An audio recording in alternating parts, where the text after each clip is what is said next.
بسم اللہ الرحمن الرحیم۔ السلام علیکم۔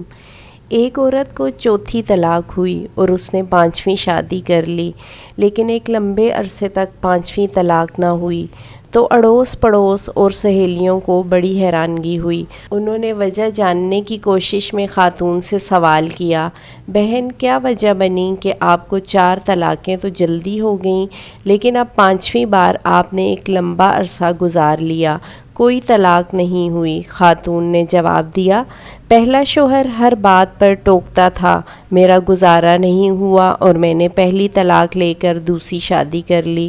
دوسرا شوہر ٹوکنے کے ساتھ ساتھ گالم گلوچ بھی کرتا تھا، میرا گزارا نہ ہوا تو میں نے دوسری طلاق لے لی۔ تیسری شادی کے بعد شوہر ایسا ملا کہ جو ٹوکتا بھی تھا، گالم گلوچ بھی کرتا اور مارتا بھی تھا، لہٰذا میں تنگ آ گئی اور تیسری طلاق ہو گئی، لیکن مجھے چوتھی شادی بھی راس نہ آئی، کیونکہ چوتھا شوہر ٹوکتا بھی تھا، گالم گلوچ بھی کرتا تھا، مارتا بھی اور گھر سے بھی نکال دیتا تھا۔ میں نے ان سے جان چھڑائی اور چوتھی طلاق لے لی، پھر گھر والوں نے میری 5ویں شادی کر دی۔ اب یہ ٹوکتا بھی ہے، گالم گلوچ بھی کرتا ہے، مارتا بھی ہے اور کبھی کبھی غصے میں گھر سے بھی نکال دیتا ہے اور کھانے کو بھی نہیں دیتا، لیکن میں اب اس سے راضی ہوں اور طلاق نہیں لوں گی۔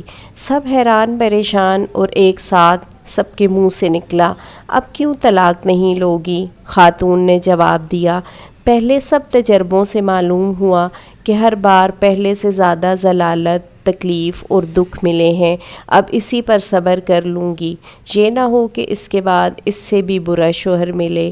اگر ہم سمجھنا چاہیں تو اس کہانی میں بہت سے سبق ہیں۔